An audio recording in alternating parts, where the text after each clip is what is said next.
আসসালামু আলাইকুম। আশা করি সবাই ভালো আছেন। আজকে খুব সহজে আর অল্প সময়ে কিভাবে কাঁঠালের বিচিটা পরিষ্কার করে নিতে পারবেন, আজকে সেই ভিডিওটাই দেখাবো। আশা করছি আপনাদের কাছে ভালো লাগবে। আর যদি ভিডিওটা ভালো লেগে থাকে প্লিজ একটা লাইক দিয়ে আমার চ্যানেলটা সাবস্ক্রাইব করে আমার সাথে থেকে যেতে পারেন। যারা নতুন বন্ধু আমার ভিডিওটা দেখছেন চাইলে একটা লাইক দিয়ে চ্যানেলটা সাবস্ক্রাইব করে আমার সাথে থেকে যেতে পারেন।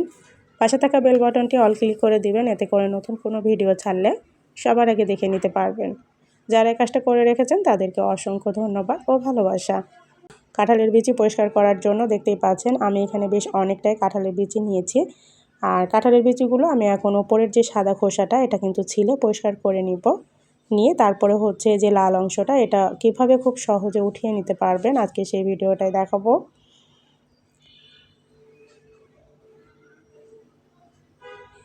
খুব সহজে আর অল্প সময়ে কাঁঠালের বিচিটা পরিষ্কার করে নিতে পারবেন আজকে সেই ভিডিওটাই দেখাবো। আশা করছি আপনাদের কাছে ভালো লাগবে।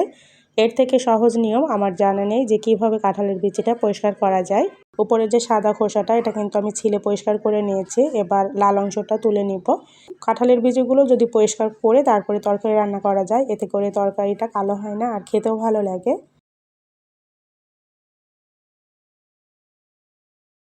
কাঁঠালের বিচি পরিষ্কার করার জন্য আমি চুলায় একটা হাঁড়িতে 2 কাপের মতো পানি দিয়ে দিয়েছি। পানিটা গরম হয়ে গেলে এর মধ্যে কাঁঠালের বিচিগুলো দিয়ে দিব।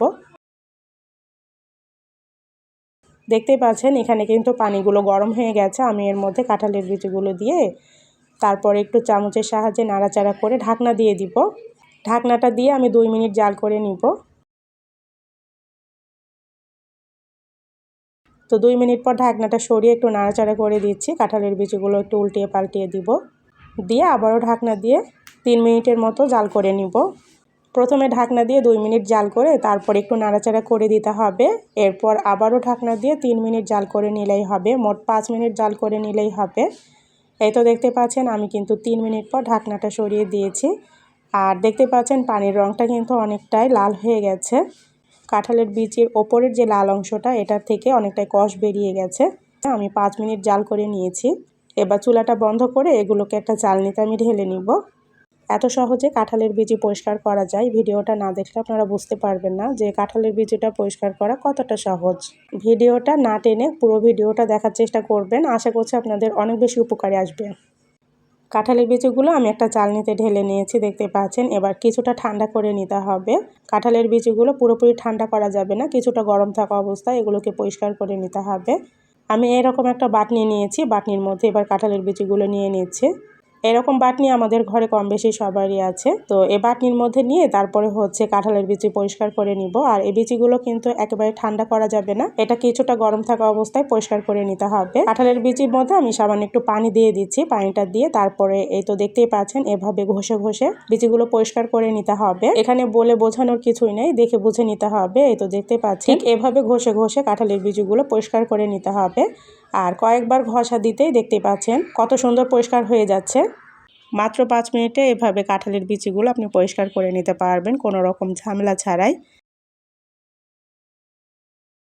তো এভাবে কিছুক্ষণ আমি ঘষতে থাকবো। এই তো দেখতে পাচ্ছেন কাঁঠালের বিচিগুলো কিন্তু একেবারে সাদা হয়ে গেছে আর কত সুন্দর পরিষ্কার হয়ে গেছে। এর থেকে সহজ নিয়ম আমার আর জানা নেই, আপনাদের জানা থাকলে কমেন্টে জানাতে পারেন। এভাবে পরিষ্কার করে আপনারা যে কোনো তরকারিতে বা মাছ মাংস সব কিছুতে দিয়ে রান্না করে খেতে পারবেন। কাঁঠালের বিচিগুলো আমি কয়েক মিনিট ঘষে ঘষে পরিষ্কার করে নিয়েছি। এবার এগুলোকে নর্মাল ঠান্ডা পানি দিয়ে আমি কয়েকবার ধুয়ে পরিষ্কার করে নিব। এই তো দেখতেই পাচ্ছেন কতটা পরিষ্কার হয়ে গেছে কাঁঠালের বিচিগুলো। আর গায়ে যে একটু লেগে আছে এগুলো যদি আপনি পুরোপুরি পরিষ্কার করতে চান সেক্ষেত্রে আরও কিছুক্ষণ ঘষে নেবেন, তাহলে কিন্তু এগুলো উঠে যাবে। দেখতে পাচ্ছেন কতটা সুন্দর পরিষ্কার হয়ে গেছে কোনো রকম ঝামেলা ছাড়াই। আর খুব সহজে এভাবে কিন্তু কাঁঠালের বিচিটা পরিষ্কার করে নিতে পারবেন। কাঁঠালের বিচি পরিষ্কার করা যে এতটা সহজ ভিডিওটা না দেখলে আপনারা বুঝতে পারবেন না। এ পর্যন্ত যারা ভিডিওটা দেখছেন তাদেরকে অসংখ্য ধন্যবাদ জানাচ্ছি। আর যারা লাইক দিতে ভুলে গেছেন প্লিজ একটা লাইক দিয়ে আমার ভিডিওটা দেখে নেবেন। আমি এগুলোকে সুন্দর করে ধুয়ে তারপরে হচ্ছে একটা প্লেটে উঠিয়ে নিয়েছি। আর এগুলো আমি এখন ডিপ ফ্রিজে সংরক্ষণ করব। প্রতি বছর আমি কিন্তু এভাবে কাঁঠালের বিচিগুলো পরিষ্কার করে তারপরে হচ্ছে ডিপ ফ্রিজে সংরক্ষণ করি। আর এভাবে পরিষ্কার করে ডিপ ফ্রিজে সংরক্ষণ করলে আপনারা কিন্তু 1 বছর রেখে খেতে পারবেন, এটা নষ্ট হবে না। আর কাঁঠালের বিচি কিন্তু সবাই খেতে পছন্দ করে। কাঁঠালের বিচি খেতে যখন মন চাইবে শুধু বের করে রান্না করে নেবেন, তাহলেই হবে। এটা হচ্ছে মাছ, মাংস বা যে কোনো সবজিতে দিয়ে রান্না করে নিতে পারবেন। আমি এখানে একটা পরিষ্কার বাটি নিয়েছি। এবার বাটির মধ্যে কাঁঠালের বিচিগুলো নিয়ে নিচ্ছি। খেয়াল রাখতে হবে কাঁঠালের বিচির গায়ে যেন এক্সট্রা অতিরিক্ত পানি না থাকে। এবার বিচিগুলো আমি বক্সের মধ্যে ভরে নিয়েছি। এবার ঢাকনাটা লাগিয়ে এটা ডিপ ফ্রিজে সংরক্ষণ করব। এটা 1 বছর রেখে খাওয়া যাবে, নষ্ট হবে না। যখন মন চাইবে শুধু বের করে রান্না করে নেবেন, তাহলেই হবে। তো এইভাবে কিন্তু খুব সহজে আপনারা কাঁঠালের বিচিটা পরিষ্কার করে নিতে পারবেন।